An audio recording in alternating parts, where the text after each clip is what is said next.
은혜 받았다가 가슴 쳤습니다. 네.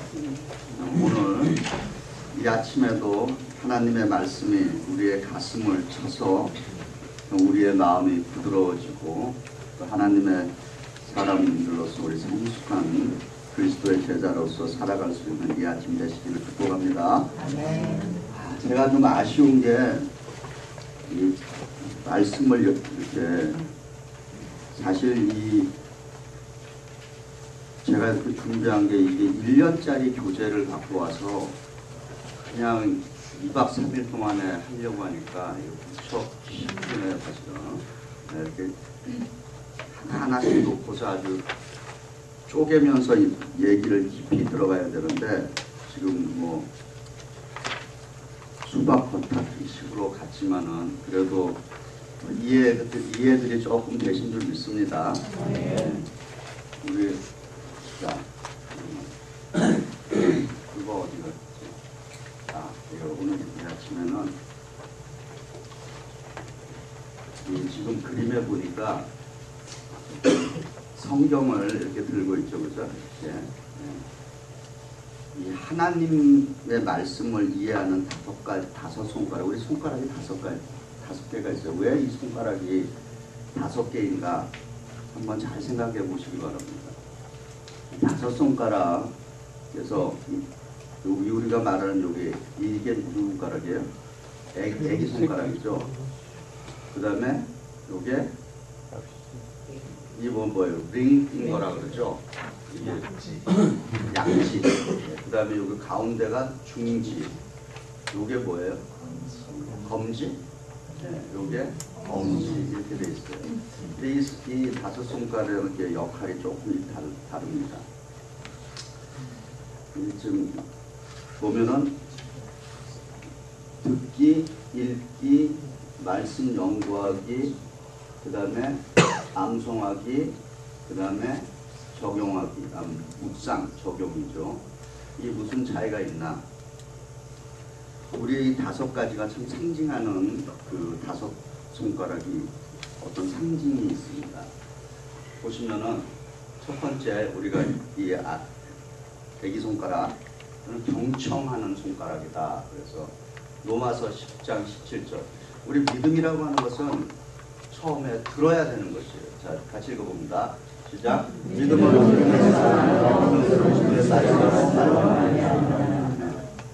그 다음에 듣는 것뿐만 아니라 우리가 이 말씀을 사모하며 읽어야 합니다. 매일 읽어야 되죠. 매일 읽어야 되는데 좀 마음이 조금 찔리실 거예요. 그죠? 어쩌다가 한 번씩 읽어대거나 그냥 주일날 설교 본문으로 이렇게 그때나 잠깐 읽으시는 분들도 있을 겁니다. 자, 같이 읽어봅니다. 이 성경 말씀을 읽는 것이 왜 이렇게 중요한가? 요한계시록 1장 3절입니다. 시작. 이 영의 말씀을 읽는 자와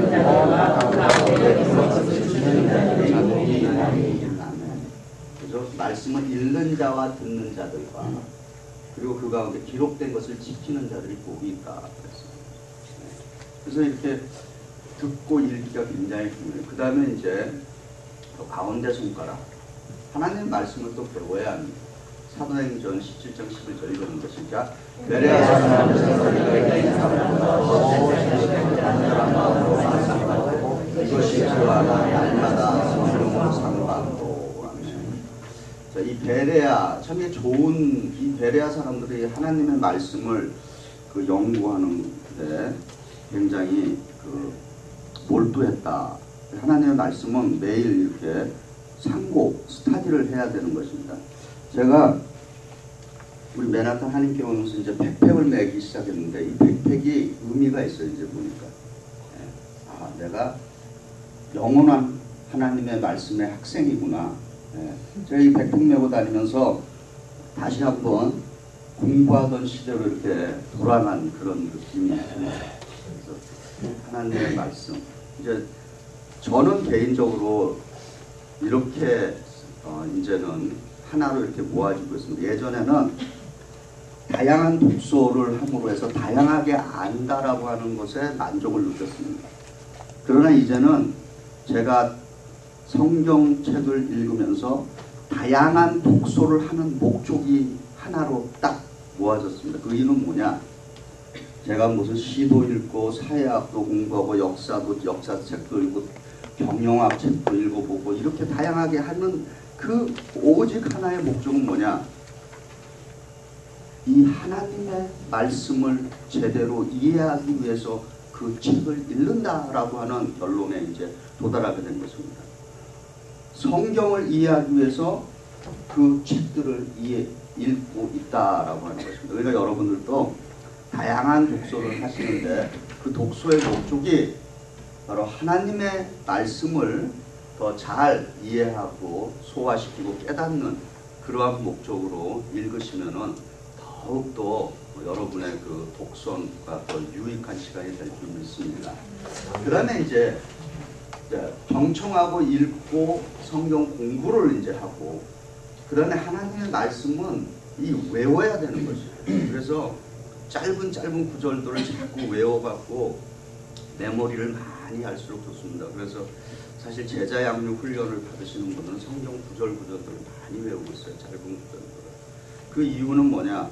그 말씀을 외우고 있을 때 인생에 어려운 문제가 닥칠 때, 급하게 닥칠 때, 그때 내 입에서 탁 튀어나오는 말들, 그런 말들이 있습니다. 내 입에서 튀어나오는 말들. 그때 이 하나님의 말씀을 잘 이렇게 외우고 있으면은 아주 굉장히 힘이 되고 그 말씀이 나를 붙들고 그 말씀이 희망이 되는 것입니다. 그래서 우리 성경 암송, 자, 우리들에게 유익한 뭐 시편 119편 11절 시작. 내가 주께 범죄치 아니하여 주의 말씀을 내 마음 안에 두었나이다. 그죠? 하나님의 말씀이 내 영혼 속에 새겨져야 된다. 하나님의 말씀을 그 암기를 함으로써 하나님의 말씀이 내 영혼 속에 새겨지는 것입니다. 그리고 우리가 이제 나이를 좀 갈수록 기억력이 자꾸 쇠퇴해지고 그 말씀을 많이 암기하시는 분들은 제가 듣기로는 결코 치매에 걸리지 않는다. 이런 얘기가 있습니다. 그 건강을 위해서도 또 말씀을 좀 많이 암기하시는 것입니다. 그 다음에 이제 마지막으로 이 엄지를 이렇게 한번 해보세요. 이렇게 저처럼 손을 내밀어 보세요. 이 엄지는 모든 손가락과 만납니다. 그죠? 그러나 이 애기 여기 마지막 손가락과 이 손가락들은 이게 만나기가 힘들어요, 서로가. 뭐 만나려고 뭐 어거지로 할 수는 있겠죠. 자연스럽지 않아요. 그러나 이 엄지는 모든 것과 만나는 것이에요. 이거를 묵상이라 그러는데 더 정확한 말로는 적용인 것입니다. 우리가 하나님의 말씀을 경청하고 읽고 공부하고 암송하고 하는 그 마지막 목적, 그 모든 목적은 뭐냐? 말씀 묵상인데 그 묵상의 마지막이 뭐냐? 적용인 것입니다. 아무리 제자 양육 훈련을 하고 아무리 하나님의 말씀을 연구하고 읽는다 하더라도 사단이 그냥 우리가 모여서 말씀을 읽고 연구하고 이러는 데에서는 우리의 대적 사단이 결코 우리들을 무서워하지 않습니다. 그런 것들은 그냥 너희들 열심히 공부해라 내비둡니다. 근데 사단이 언제 가장 괴로워하고 무서워하는가? 우리가 이 말씀대로 삶 속에 살아가려고 할 때 그때 사단은 굴복하게 되는 것입니다. 그래서 그 이 손가락, 이 마지막 이 엄지손가락의 역할, 우리가 하나님의 말씀을 읽고 듣고 읽고 그 다음에 연구하고 그 다음에 암송하고 이 마지막이 뭐냐? 그 마지막은 말씀을 적용하는 것입니다. 그래서 우리의 여기 와서 지금까지 이제 말씀을 함께 체계적으로 이렇게 가고 있는데 그 목적은 결국은 적용인 것입니다. 우리의 삶 속에 구체적으로 적용하는 것입니다. 그걸 우리가 묵상이라 그럽니다. 우리가 시편 1장 2절과 3절 읽어봅니다. 시작. 오직 여호와의 율법을 즐거워하여 그 율법을 주야로 묵상하는 자다. 손을 수레가 심은 남과 숫을 쫓아가 자신하며 그 이사가 나가지 아니하니라. 아멘. 예, 할렐루야. 자, 이제 우리 교재로 이제 들어가 봅니다. 오늘 이 아침에는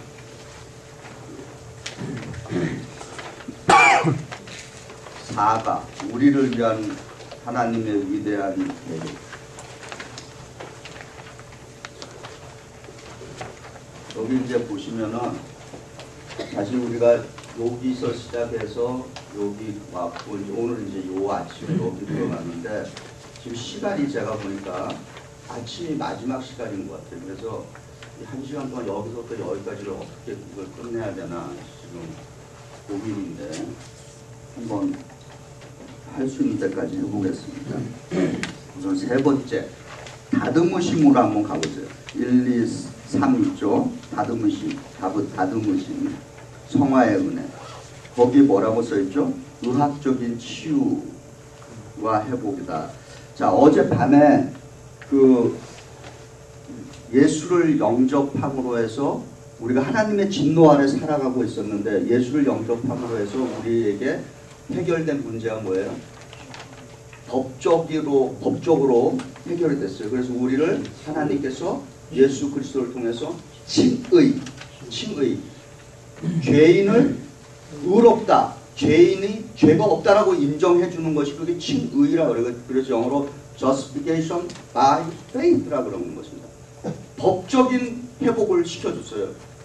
우리 미국에 살면서 이 법적으로 회복된다는 건 굉장히 중요한 겁니다. 그죠? 이 법적 그래서 요즘은 undocumented, 그리고 불법 체류자라는 말은 안 쓰죠. 요즘은 서류 미비자. 예. 그렇게 이제 요즘은 표현하고 있어요. 이 법적인 문제가 굉장히 중요합니다. 하나님께서 우리를 하나님의 자녀로 삼아주는 데 있어서 그냥 삼아주는 게 아니라 일단 legally, 법적으로 사면을 해주셔야 되는 거예요. 칭의라고 하는 것은 다른 말로 법적인 사면을 얘기하는 것입니다. 네. 이 법률을 잘 알고 계시는 분들은 지금 이 말이 지금 잘 이해되리라 믿고 있습니다. 하나님께서 나는 죄인인데 죄가 없다라고 인정을 해주는 것, 사면, 법적인 사면. 다른 말로 우리 성경적인 용어는 용서를 해주시는 것입니다. 예수 그리스도의 보혈로 용서. 근데 용서를 하나님께서는 법적으로 인정을 했는데도 불구하고 뭐가 이제 남는가? 그렇잖아요. 내가 죄인인데 하나님께서 법적으로 죄가 없다 사면을 했지만은 그래도 내 마음속에 뭐가 걸립니까? 이 양심이. 그렇잖아요. 자기가 죄인인 거 뻔히 알잖아요. 근데도 하나님께서는 죄가 없다라고 했으니 이게 지금 겉으로는 멀쩡한데 속이 편치 않는 거죠. 그래서 이제 하나님께서 또 하나의 방법을 사용해 주시는 게 있는데 그게 뭐냐, 이제 우리가 영적으로 새로 다시 태어나게 해 주시는 것입니다. 내면의 세계에서 다시 영적으로 태어나는데 그것이 이제 우리가 이제 중요하게 보는 것이 바로 이 성화의 삶이라고 하는 것은 무슨 삶이냐? 성령에 붙들린 인생인 것입니다.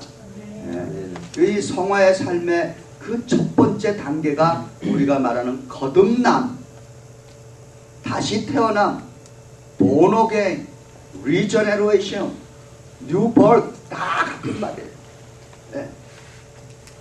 이 born again이 이 성화의 이제 첫 번째 관문이 이제 열리기 시작하는 것입니다. 그래서 이 성화의 삶에는 꾸러미가 있는데 거기 적어놨을 거예요. 성화의 삶은 거듭남, 구원의 확신, 그 다음에 성화의 삶, 이렇게 세 가지로 하나의 꾸러미로 되어 있습니다.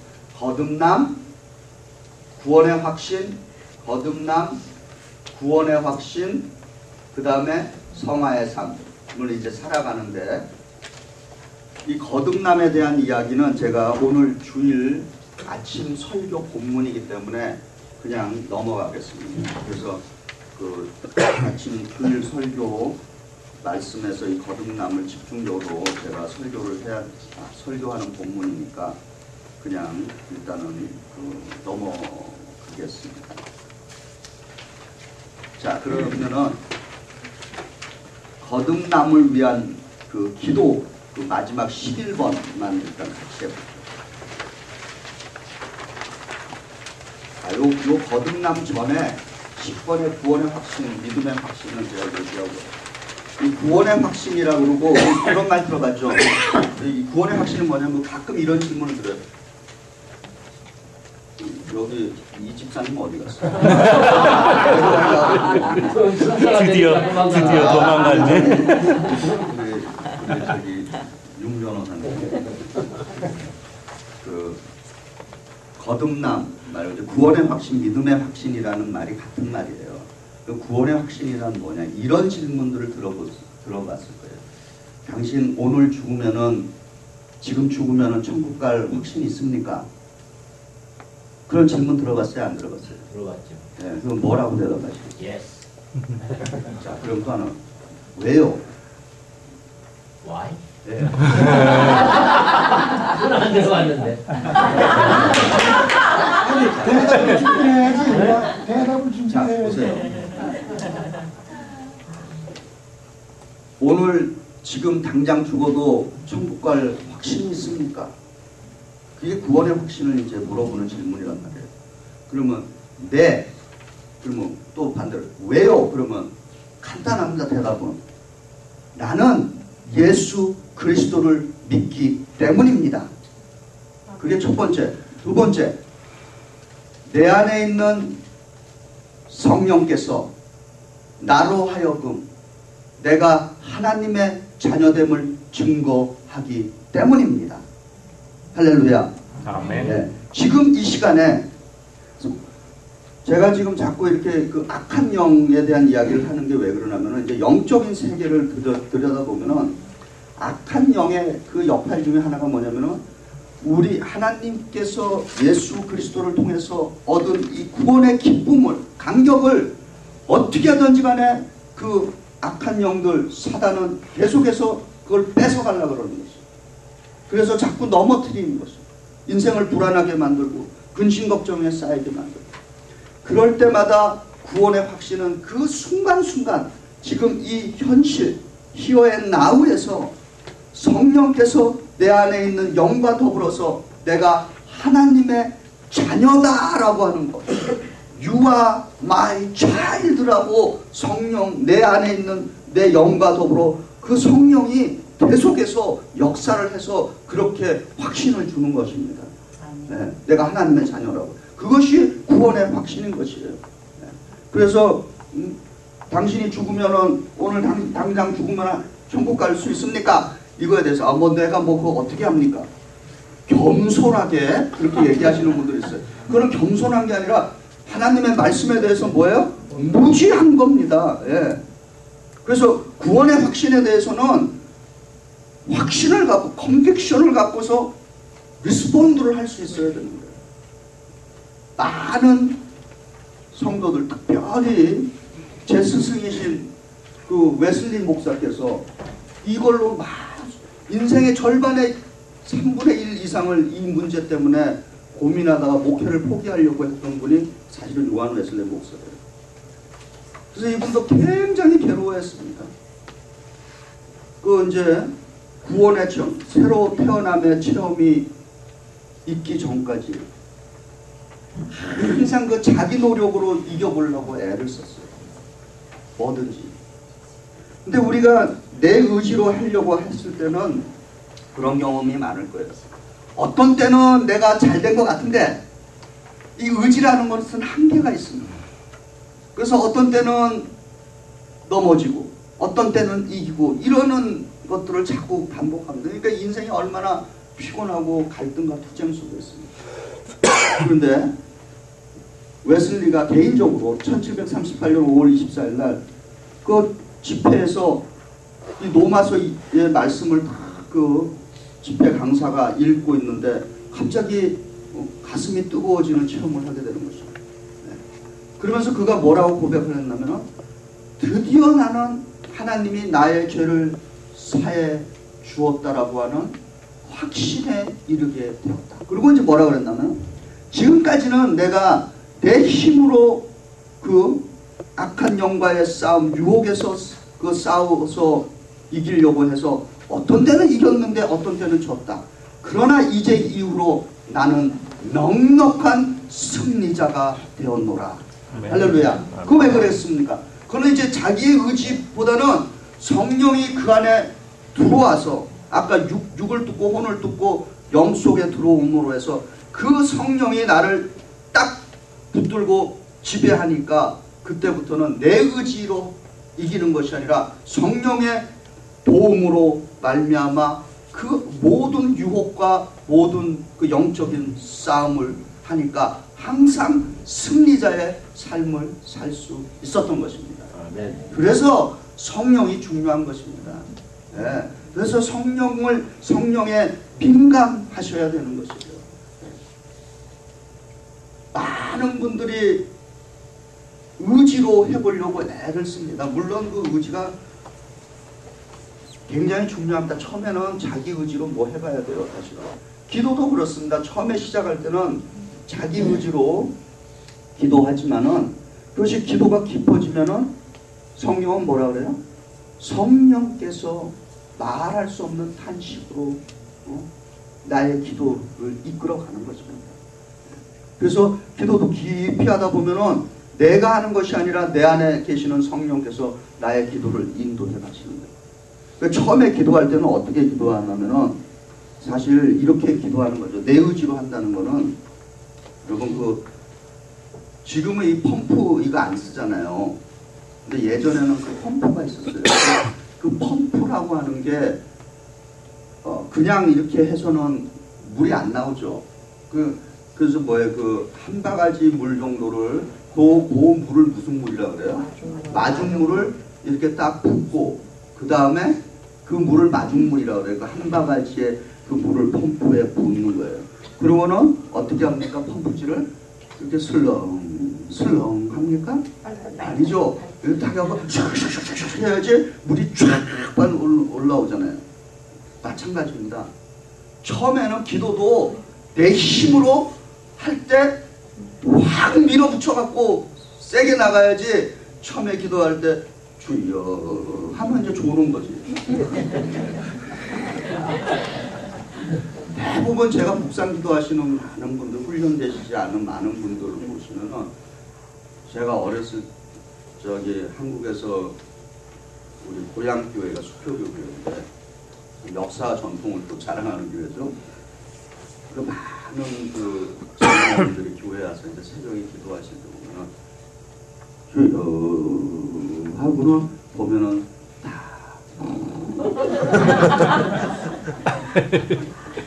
그래서 이제 묵상합니다. 그리고 이제 또 다른 분들이 조금 소리 내서 말하게 하면은 조금 보수적인 그한 장로님들은 조용히 남 시끄럽게 기도하지 말고 조용히 하라는 거예요. 왜냐면 자기 잠 깨니까. 어쨌든 물론 그 의지가 중요하지만은 이제 그 의지를 넘어서 의지를 지배할 수 있는 그 힘이 있는데 그것이 바로 성령의 능력인 것입니다. 네. 성령의 능력이 나를 붙들고 사로잡고 지배하고 인도하고 통치하고 끌고 가야지만 우리가 크리스천으로서 승리의 삶을 살아갈 수 있는 것입니다. 네. 그래서 우리가 거듭남이 중요한 거예요. 거듭남이 바로 성령의 삶으로 들어가는 관문이기 때문인 것입니다. 그 거듭남의 그 순간임에도 불구하고 끊임없이 사단은 우리 안에 있는 그 구원의 기쁨을 뺏어가는 것이에요. 그럴 때마다 어떻게 해야 되느냐? 믿음의 사람들은 기도해야 하는 것입니다. 하나님께서 주신 이 구원의 기쁨이 뺏기지 않도록 기도하면은 또 성령께서 내 안에 있는 영과 더불어 나에게 너는 하나님의 자녀다라고 하는 확신을 주시는 것입니다. 그것이 구원의 확신이다. 그래서 지금 이 순간에 나는 하나님의 자녀다라고 이렇게 마음속으로 선포하시면서 우리 옆 사람과 앞뒤 사람에게 나는 하나님의 자녀입니다 인사하시는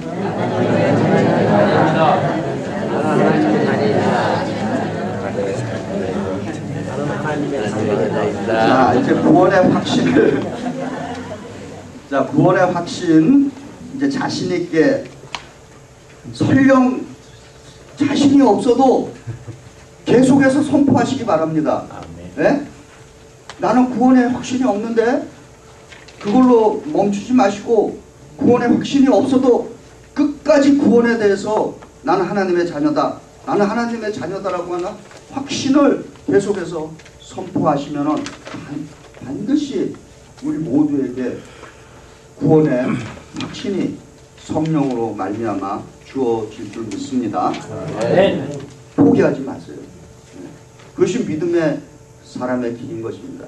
제가 여기 올 때 약도 그 GPS로 따라왔어요. 그래갖고 이제 딱 들어오는데 여기 입구까지 여기 꺾어서 일일이 이제 들어오잖아요.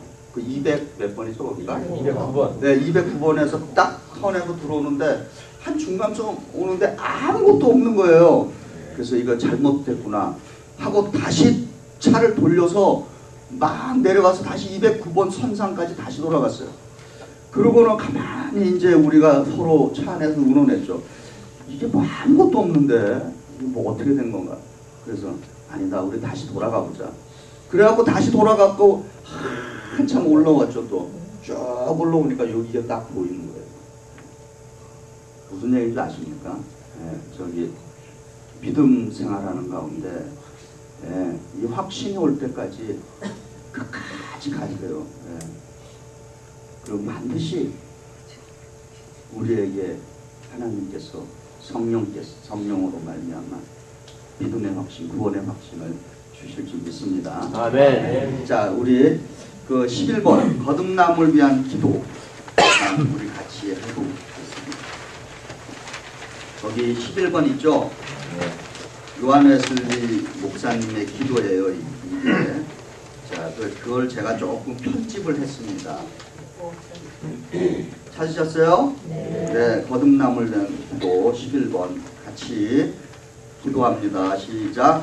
주님이시여 이 모든 주님의 축복에 거듭남을 구하여 주시사 나를 다시 태어나게 하옵소서. 주님이 무엇을 거절하시기 원하시는지 간에 이것만은 거절하지 마시고 나로 하여금 위로부터 태어나게 하옵소서. 주님이 좋게 생각하시는 모든 것, 즉 명예, 재산, 친구, 건강을 내게서 빼앗아 가시더라도 오직 이것만은 허락하게 하옵소서. 성령으로 태어나게 해주시고 하나님의 자녀로서 받아주옵소서. 나를 살아계시고 영원하신 하나님의 말씀으로 인해서 썩어질 시로서가 아니라 썩지 않은 시로서 다시 태어나게 하옵소서.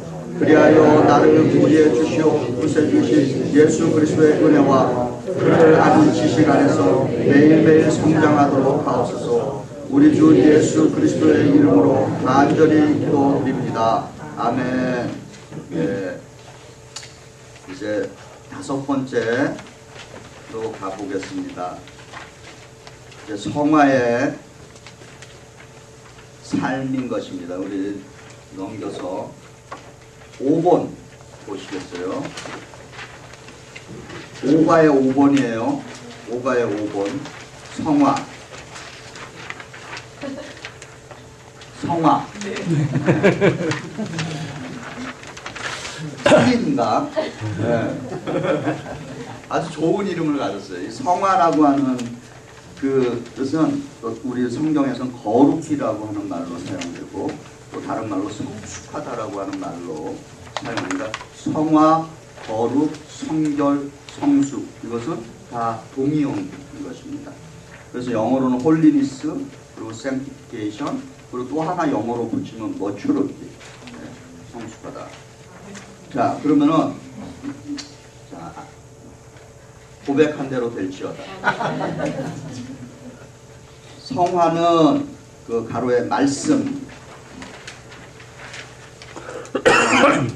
성령, 거기다 이렇게 말씀과 성령과 훈련 쓰세요. 말씀과 성령과 훈련을 통하여, 성화는 말씀과 성령과 훈련을 통하여 쓰셨어요? 네. 이 가로가 너무 적죠? 우리 저기 이정민 집사님이 등치는 큰데 아, 충분히 크대.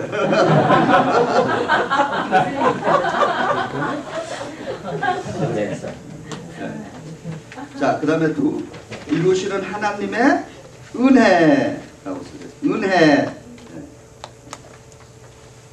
자, 그러면은 다 같이 읽어봅니다. 시작. 성화는 말씀과 성령과 훈련을 통하여 이루시는 하나님의 은혜의 역사로서 이로써 거듭난 성도들이 그들의 생각과 말과 행동으로 지은 죄로부터 씻음을 받게 되며 하나님의 뜻을 따라 살 수 있게 되며 성결이 없이는 아무도 주님을 배울 수 없는 그 성결에 도달하려고 노력한다고 우리는 믿는다. 아멘. 그러면은 그 밑에 성화란 그 가로에 성령 이렇게 쓰세요. 성화란 성령.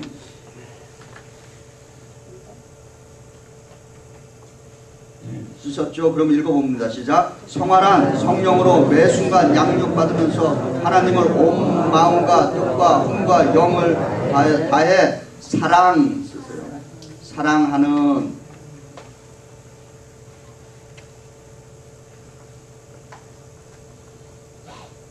자, 그러면 다시 읽어봅니다. 성화란 시작. 성화란 성령으로 매 순간 양육받으면서 하나님을 온 마음과 뜻과 힘과 영을 다해 사랑하는 것이며 우리의 생각과 말과 행동이 사랑으로 지배받는 삶을 말한다. 이 성화의 삶은 습관적으로 하나님을 사랑하고 이웃을 사랑하는 생활이다. 아멘.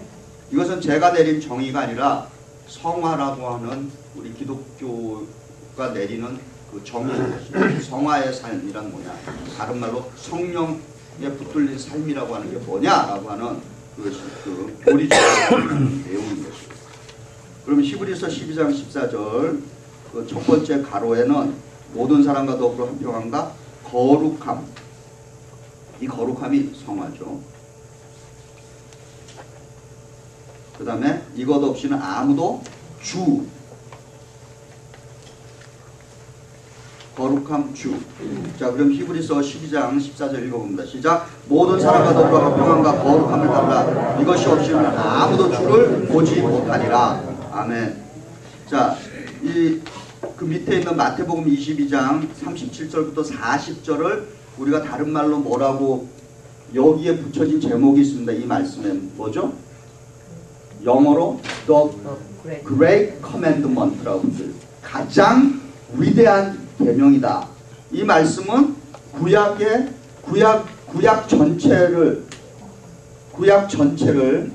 몇 권입니까? 구약이 몇 권이에요? 39권이죠. 39권을 딱 요약을 하면은, 핵심적으로 요약하면은 뭘로 요약할 수 있냐면 하나님의 십계명으로 요약할 수 있어요. 사실은 이 구약 39권의 말씀은 십계명. 근데 이 구약의 39권의 그 십계명을 딱 아주 또 둘로 예수께서 딱 아주 요약을 해주셨어요. 그게 뭡니까? 그게 바로 이 마태복음 22장 37절부터 40절인데 이 내용의 핵심은 뭔가? 하나님의 사랑. 십계명 자체도 그렇게 돼 있죠. 1번부터 4번까지가 하나님에 대한 이야기, 그리고 5번부터 10번까지가 이웃에 대한 이야기예요. 그러니까 나와 하나님, 나와 이웃. 이거를 또 예수님께서는 딱 둘로 아주 정확하게 아주 요약을 해주셨어요. 네. 그러면은 하나님을 사랑하는 방법을 한번 자세히 보시기 바랍니다. 하나님을 어떻게 사랑해야 돼요? 자, 이 말을 잘 보시면 마음만 갖고도 안 돼요. 그죠?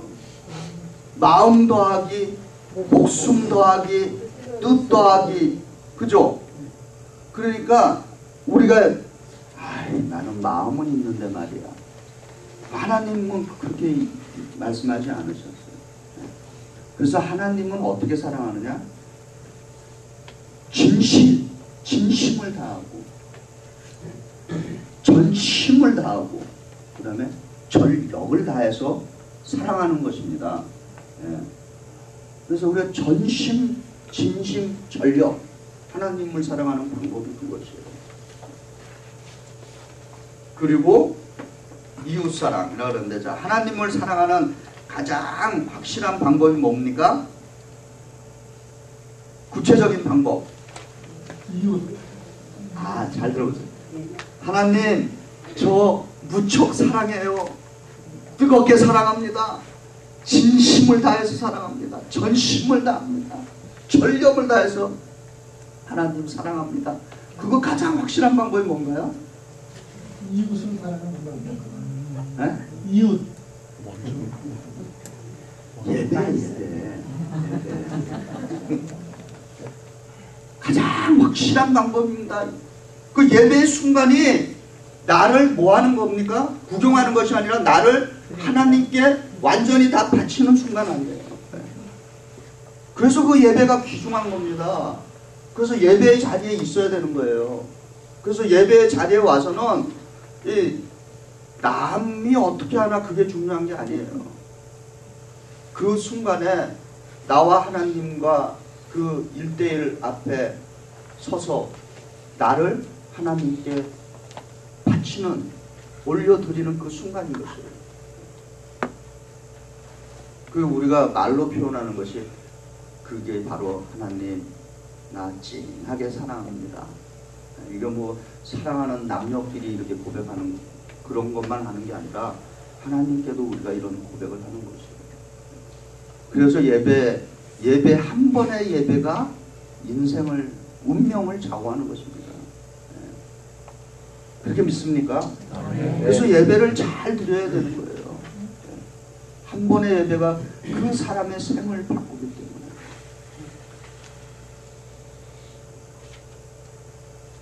수십 년 예수 믿으시면서 수십 번 예배를 드리면서 하나님 말씀 듣고 기도하고 그러는데 혹시 기억에 남는 예배 있습니까? 혹시 내 인생을 바꾸는, 붙드는 하나님의 말씀이 있습니까? 한번 잘 생각해 보셔야 되는 거예요. 수천 번 와서 지금 아마 1년에 52주니까 계산해 보시면은 그 많은 예배를 내가 드리고 말씀을 들었는데 한 번이라도 기억에 남는 예배가, 혹은 한 번이라도 내 인생을 붙드는 그 말씀이 있었는가?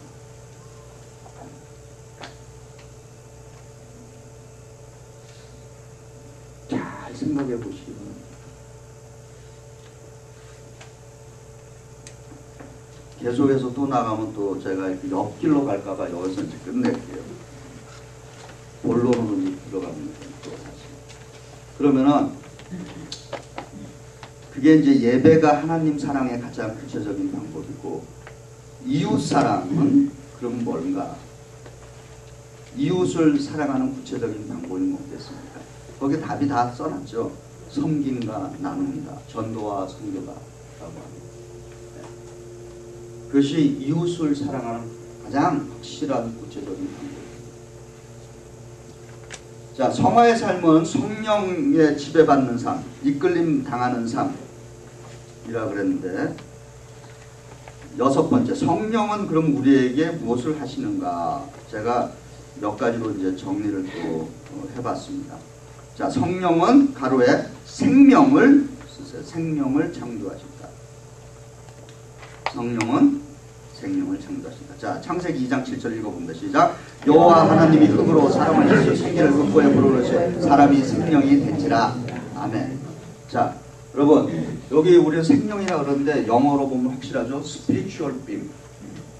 우리가 흙으로 지은 인간인데, 흙도 사실은 귀하죠. 사실은 아주 가치가 있는데, 우리 영어로 보면은 더 그 정확하게 표현됐어요. out of dust. 예? 먼지로부터 우리를 만들었어요. 참으셨어요.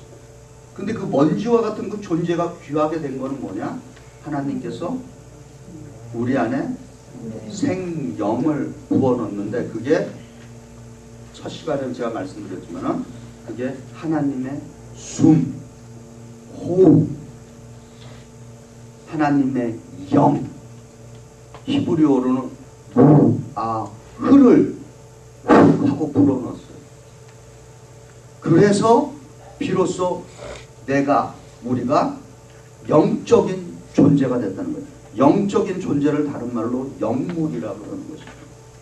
우리는 영물인 거죠.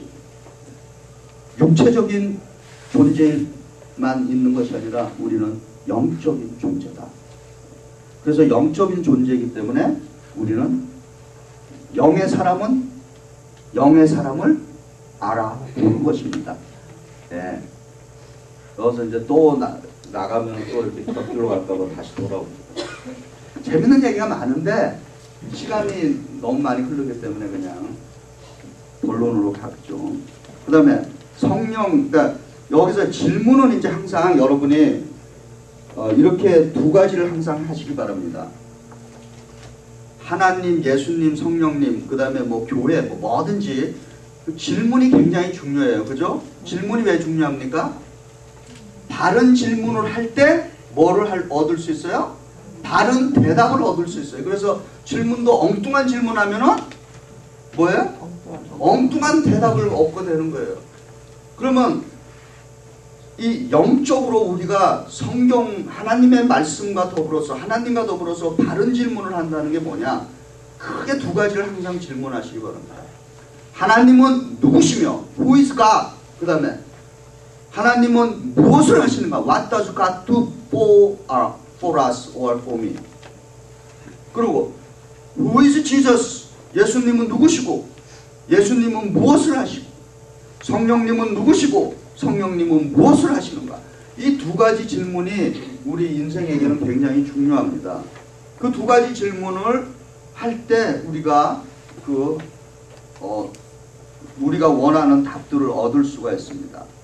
그러면 이제 거기에 성령은 예수님을 어떻게 한다? 알게 한다. 거기다 알게라고 썼어요. 성령은 예수님을 알게 한다. 자, 요한복음 15장 26절 읽어봅니다.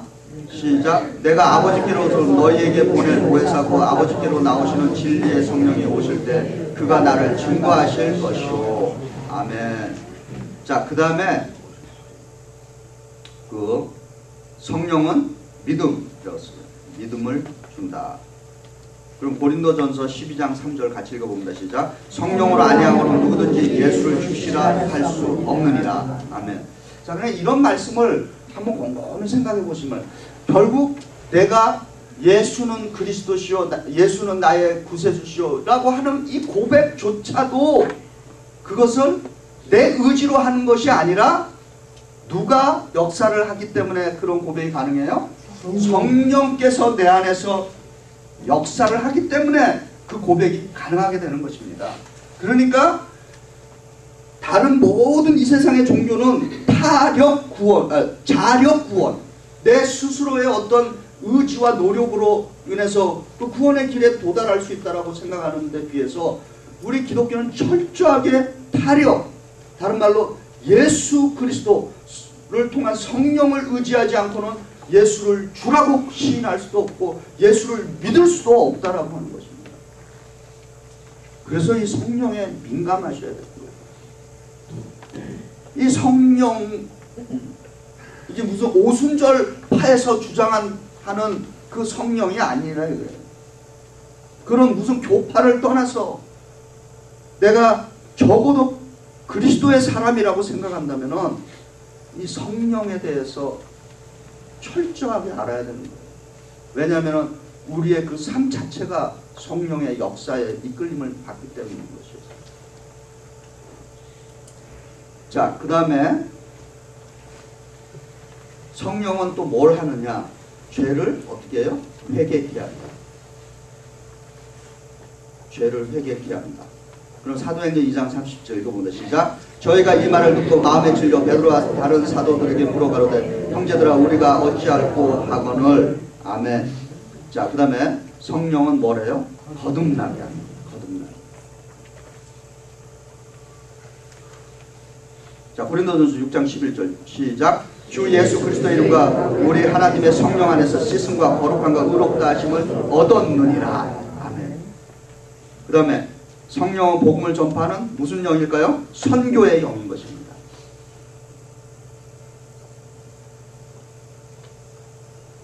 아, 이거 그 성경 구절이 아니죠. 본문이 아니죠. 이거 사도행전 1장 8절이죠. 자, 사도행전 1장 8절입니다. 자, 읽어봅니다. 시작. 오직 성령이 너희에게 임하시면 너희가 권능을 받고 예루살렘과 온 유대와 사마리아와 땅끝까지 이르러 내 증인이 되리라 하시니라. 아멘. 성령의 목적이에요. 성령을 받아야 우리가 땅끝까지 이르러서 주의 복음을 전할 수 있는 것입니다. 자, 그 다음에 성령은 성화. 성령은 성화하게 한다. 자, 로마서 8장 4절입니다. 시작. 육신을 쫓지 않고 그 영을 쫓아 행하는 우리에게 율법을 요구를 이루시게 하려 하심이라. 아멘. 자, 그 다음에 성령의 삶은 두 날개. 이것도 다른 말로 두 수레바퀴로 되어 있다.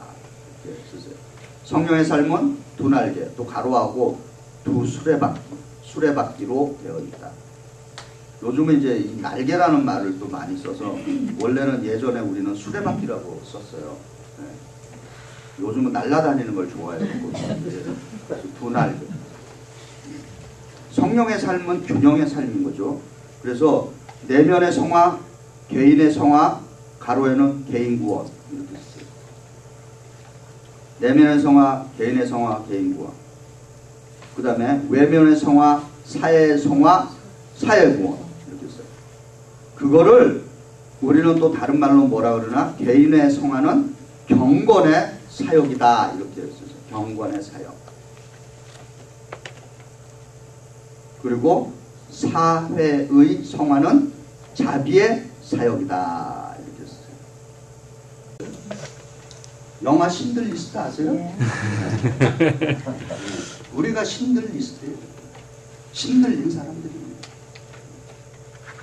그래서 제가 영이 다르다라고 하는 이 말을 잘 새겨드리셔야 돼요. 성령의 사람입니다. 우리 저쪽에서 지금 시간이 다 됐다고. 네. 벌써 시간이 다 됐어. 그래서 마지막으로 한 가지만 더 하고 넘어가겠습니다. 이제 성령의 삶을 산다면은 이제 성령의 삶을 유지를 해야 되잖아요. 이걸 우리가 이제 수레바퀴의 삶이라고 하는 것이죠. 자, 수레바퀴의 삶의 특징은 이게 뭐예요?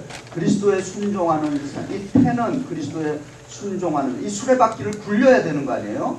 그죠? 수레바퀴의 존재는 수레바퀴가 굴러가야 되는 거 아닙니까? 날개는 뭐 때문에 써요? 날아가려고 날개가 있는 거예요. 그래서 무슨 얘기합니까? 추락하는 건 뭐가 없어요? 날개가 없어요. 추락하는 것은 날개가 없어요. 네. 자, 그리스도의 이 순종하는 삶을 우리가 살아가려고 하는 것인데, 이 축의 핵심이 누구예요? 예수 그리스도. 성령 삼위일체 하나님이 여기에 있는 거예요. 그래서 우리가 성화의 삶, 개인의 구원과 사회의 구원을 위해서 우리 성화의 삶을 메인터넌스하고 그것을 계속해서 그 성화의 삶 속에서 굴러가야 될 거 아니에요. 이 수레바퀴는 바로 나라고 하는 사람을 대표하는 것입니다. 나. 성령의 삶의 지배를 받는 나를 상징하는 거예요. 내가 수레바퀴예요.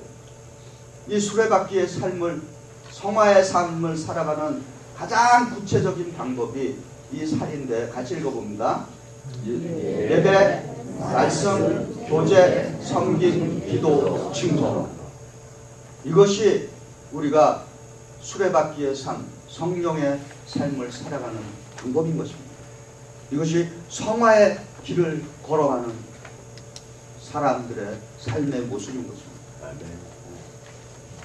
그래서 여러분, 우리의 삶의 한가운데는 그리스도가 계시고 내 삶에 나라고 하는 존재의 한가운데는 그리스도가 계시고 이 그리스도와 더불어서 나는 순종하는 삶을 이 수레바퀴를 굴리는 이 힘은 순종하는 삶인데 그 구체적인 방법이 예배를 드리고 하나님의 말씀을 적용하고 이웃과 교제를 나누고 이 세상을 향해서 섬기고 교회를 섬기고 이 세상을 섬기고 그리고 하나님과 친밀한 교제를 깊은 교제 기도로서 나누고 그리고 예수는 그리스도라고 세상에 증거하는 전도하고 선교하는 삶 이것이 그리스도인의 그 수레바퀴의 삶 성화의 삶인 것입니다.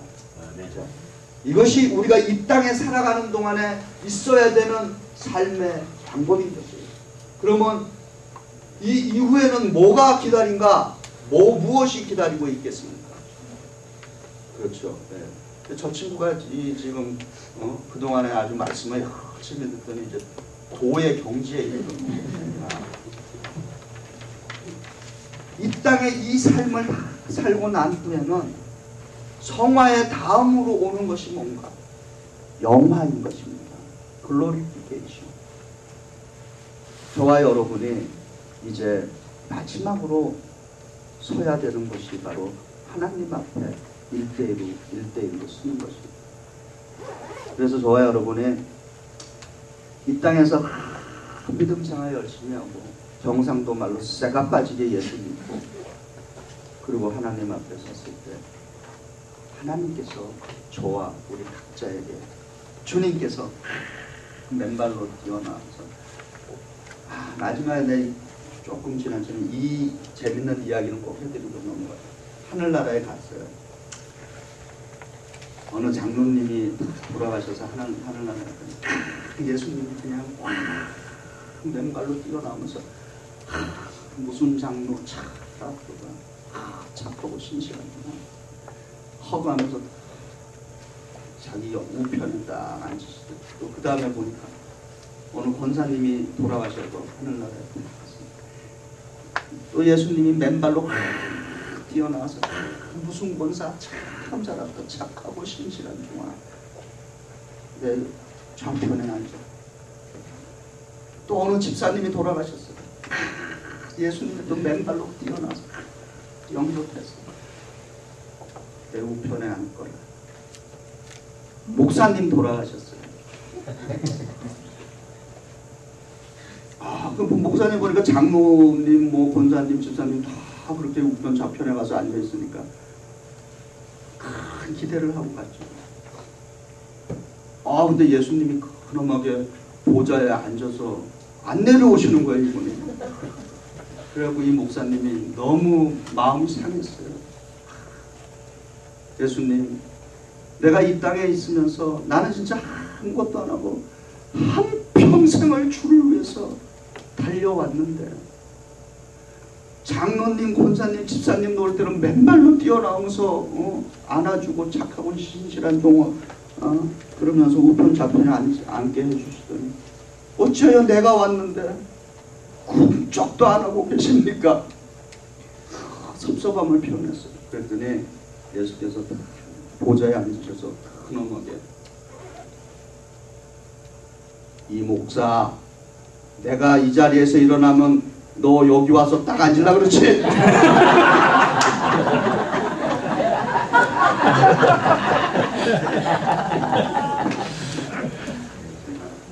목사로서 목사 얘기를 했기 때문에 괜찮아요. 거기다가 뭐 장로님이라든지 그런 얘기했으면 붙여서 섭섭했을 겁니다. 자, 웃고자 한 말이고 우리가 이 땅에서 열심히 예수 믿고서 그 모든 보상은 그 마지막 한마디 그죠? 하나님 앞에 섰을 때 행여라도 나는 네가 누군지 모른다라고 그런 말을 들으면 어떻게 하겠습니까? 그러나 그 한마디로 착하고 신실한 종아라고 하는 그 한마디를 우리가 듣는다면 이 땅에서 모든 믿음 생활의 보상을 갖는 것입니다. 네. 영화의 시간에 이를 때까지, 글로리피케이션에 이를 때까지 우리가 성화의 삶, 이 수레바퀴의 삶을 끝까지 경주해 나가시기를 주님의 이름으로 축원드립니다. 기도하시겠습니다.